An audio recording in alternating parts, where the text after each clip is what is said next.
Hello everyone, welcome to our YouTube channel online with Vishal Verma. मैं हूँ रोशनी और आपके साथ डिस्कस करने वाली हूँ कॉमर्स मैनेजमेंट का पार्ट फर्स्ट, जिसमें हम डिस्कस कर रहे हैं टॉप 10 मोस्ट एक्सपेक्टेड एमसीक्यूज जो कि इंपॉर्टेंट है एज वेल एज आपके नेट जेआरएफ एग्जामिनेशन के लिए, set, UPPSC, UPHSC, upcoming PGT, PSUs and PhD entrance के एग्जाम के लिए फ्रॉम डिफरेंट वेरियस यूनिवर्सिटीज जो पीएचडी एंट्रेंस एग्जामिनेशन होते हैं आपकी। कॉमर्स अगर मैनेजमेंट आपका सब्जेक्ट है तो यहाँ से आपके लिए मोस्ट एक्सपेक्टेड क्वेश्चन है जो कि बहुत ही इंपॉर्टेंट है। हर टाइप के वैरायटी ऑफ क्वेश्चन मिलते हैं विद फुल एक्सप्लेनेशन के लिए, तो आप इस चैनल को बिल्कुल फॉलो कर सकते हो। सब्सक्राइब अगर आपने नहीं किया है अभी तक तो कर लें और बेल आइकन को जरूर हिट करें, जिससे कि आपको आने वाली वीडियोस की नोटिफिकेशन टाइमली मिल जाए, आपका कोई भी वीडियो मिस ना हो। तो बढ़ते हैं अपने अपने क्वेश्चंस की ओर।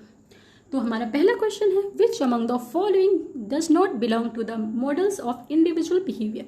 ये आपका ऑर्गेनाइजेशन का क्वेश्चन है, ठीक है, बिहेवियर ऑर्गेनाइजेशन का क्वेश्चन। तो यहाँ पे आप इसको देख सकते हैं कि ऑप्शंस हैं आपके social man, organizational man, rigid man या कॉम्प्लेक्स मैन।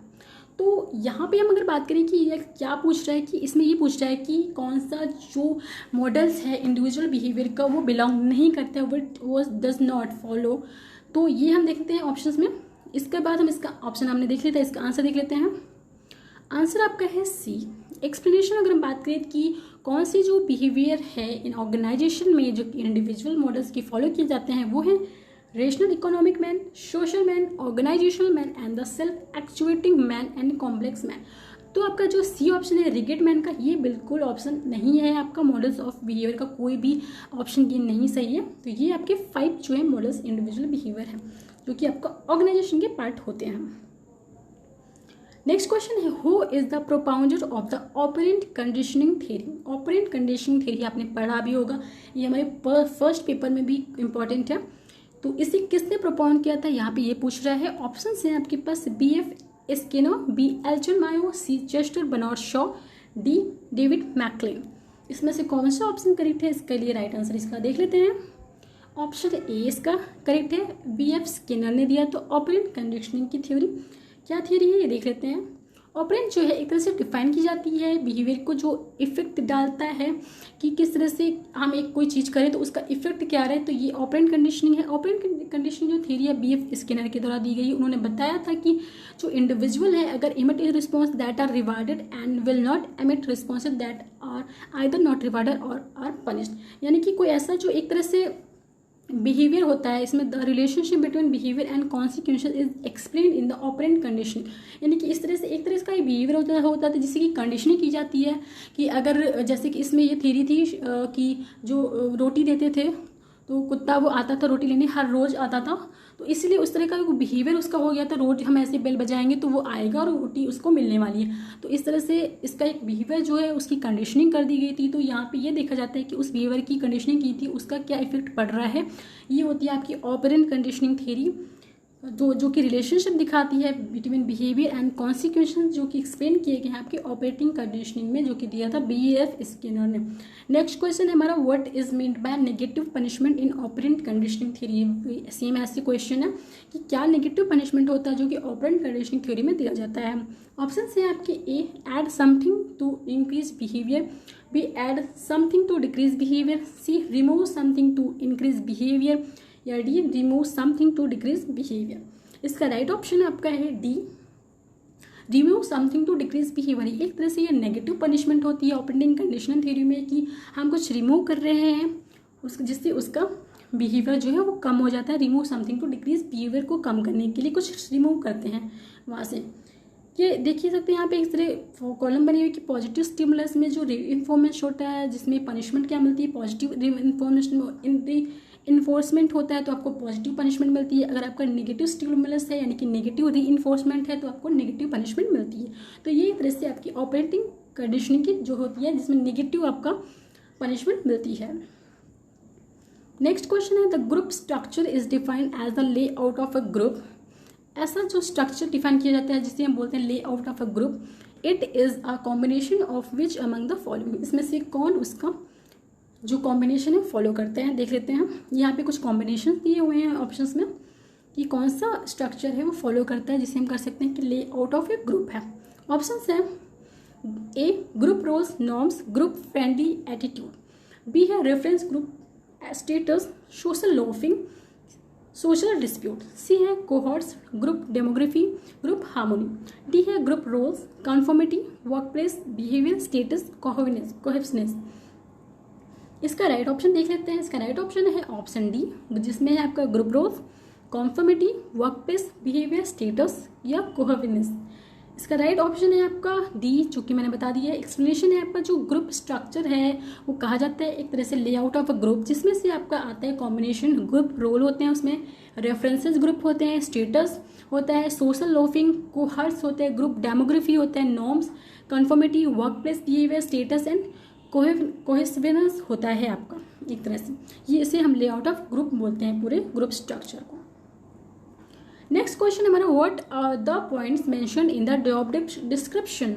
जॉब डिस्क्रिप्शन जो होता है वो जॉब एनालिसिस होता है। उसका में जो दो पार्ट होते हैं, एक होता है जॉब डिस्क्रिप्शन और दूसरा होता है जॉब स्पेसिफिकेशन, जिसमें से यहाँ पे डिस्कस कर रहे हैं कि जॉब डिस्क्रिप्शन होती है उसमें कौन से जो पॉइंट्स होते हैं वो जो मेंशन किए जाते हैं।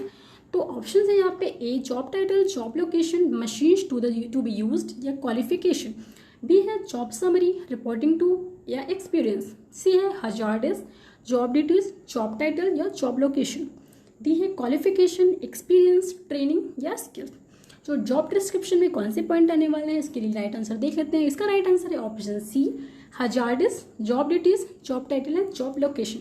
यहाँ पे इसका हम लेंदी वे में डिस्कस कर लेते हैं कि जॉब डिस्क्रिप्शन में कई सारे पॉइंट मेंशन किए जाते हैं जो कि जॉब से रिलेटेड होते हैं। फर्स्ट है title and summary of a job to be perform, जो कि परफॉर्म की जानी है, जिस जॉब पे उसका सिलेक्शन हुआ है उसका टाइटल क्या है, उसके बारे में उसकी समरी बताई जाती है। उसके बाद आपका सेकंड आता है ड्यूटीज टू बी परफॉर्म होता है, थर्ड फिजिकल रिक्वायरमेंट होती हैं, फोर्थ होता है वर्क इन्वायरमेंट कैसे है, फिफ्थ होता है एम्प्लॉयमेंट कंडीशंस कहते हैं, सिक्स प्रोफेशनल एक्सपीरियंस कैसे हैं, seven educational level and desired qualification, D eight जो है आपका कोर स्किल रिक्वायर्ड कैसे कौन सी हैं, 9 है आपका necessary certificates, licenses and registration, 10 है आपका रिपोर्ट टू होम, किसको रिपोर्ट करना है। तो ये आपके शामिल किए जाते हैं जॉब डिस्क्रिप्शन में।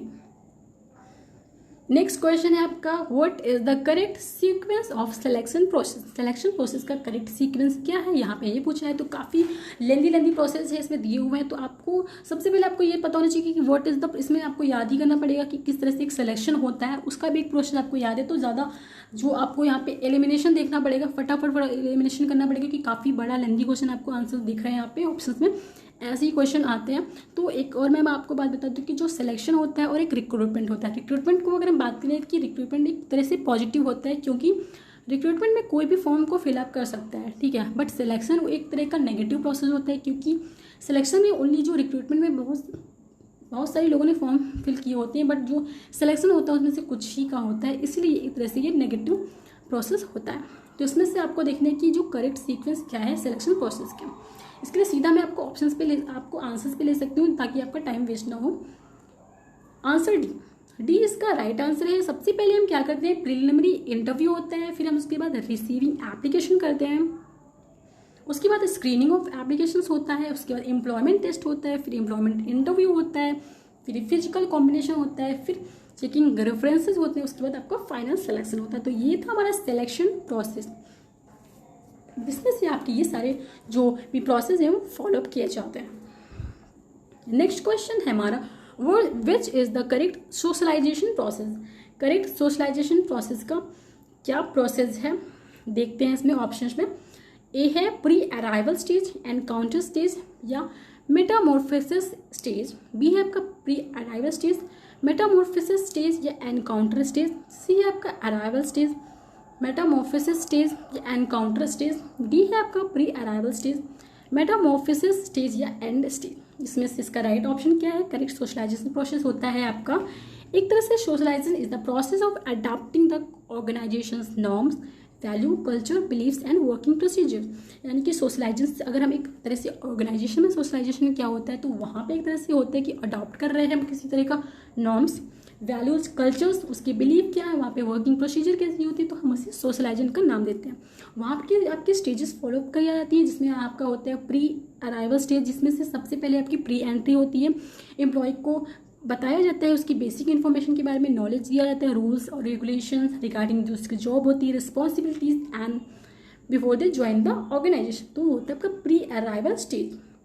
सेकेंड आपका आता है एनकाउंटर स्टेज, जिसमें से इंडिविजुअल को क्लियर नहीं होता कि वो अपने जो ऑर्गेनाइजेशन है उसके कल्चर नॉर्म्स के बारे में, वैल्यू के बारे में जब वो ज्वाइन करता है, बट उसके बाद वो धीरे धीरे एक्सेप्ट करने लगता है जॉब का जो नेचर होता है, behaviours, and that the organisation में have a different organisation culture, की हाँ इस ऑर्गेनाइजेशन का जो कल्चर है वो डिफरेंट है, वो धीरे धीरे उसको अडॉप्ट करने लगता है। उसके बाद आपकी आती है लास्ट में मेटामॉर्फोसिस स्टेज जो होती है। इस स्टेज में क्या नाम है इसका, also called the change stage, इसको हम चेंज स्टेज के नाम से भी वो बोलते हैं। इसका नाम है कि इसमें एम्प्लॉय जो होते हैं ऑन लर्न, यानी कि दोबारा से सीखता है, उसको फिर से रिवाइज करता है the old norms values culture to learn a new one, पुराने जो भी नॉर्म्स कल्चर्स वैल्यूज होती हैं उनको लर्न करते हैं for the adopting new one.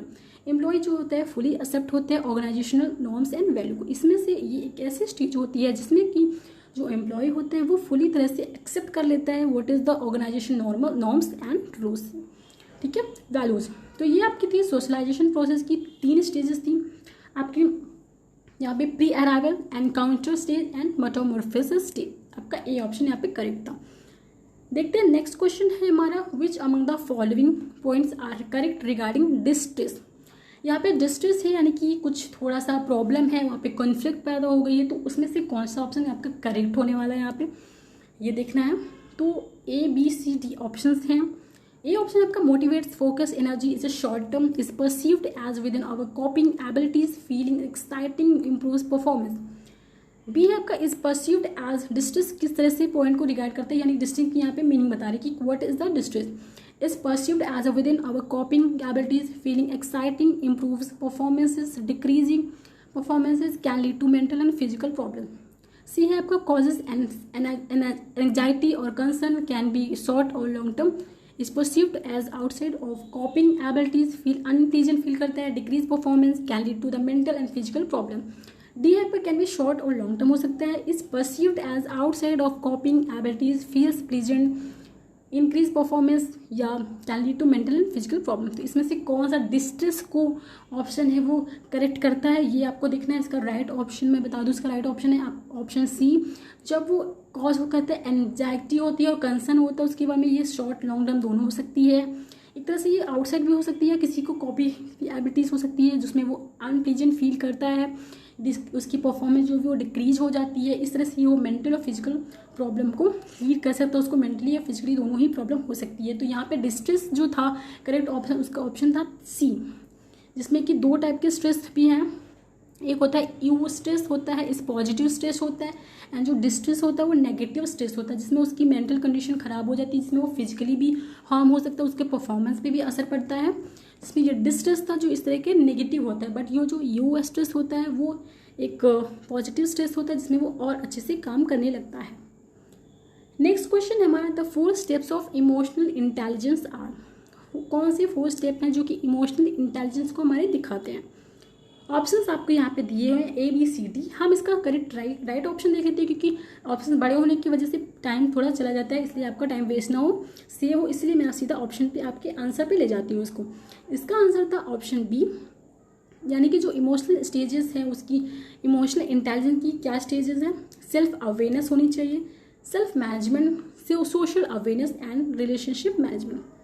यहाँ पे आपके 4 स्टेप थे क्योंकि जो कि इमोशनल इंटेलिजेंस है, सेल्फ अवेयर होगा तो is when you are able to display your correct emotion.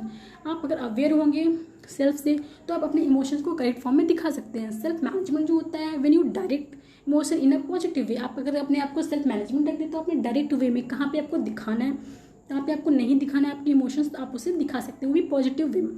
उसके बाद आपको अगर सोशल अवेयर होती है आपको तो आप कैसा फील कर रहे हैं वोट, एंड आप समझ सकते हैं कि वो आपकी वजह से दूसरे क्या फील कर रहे हैं, वो होती है आपकी सोशल अवेयरनेस। रिलेशनशिप मैनेजमेट होने से आप एबल कर पाएंगे और दूसरों की हेल्प कर पाएंगे। तो ये होता है हमारा इमोशनल इंटेलिजेंस का पार्ट, जिसमें 4 स्टेप्स होते हैं, self awareness, self management and social awareness and relationship management. तो आज की हमारे क्वेश्चन 10 यहीं पे एंड अप होते हैं। वीडियो आपको पसंद आया तो लाइक शेयर जरूर करें और कमेंट भी करें।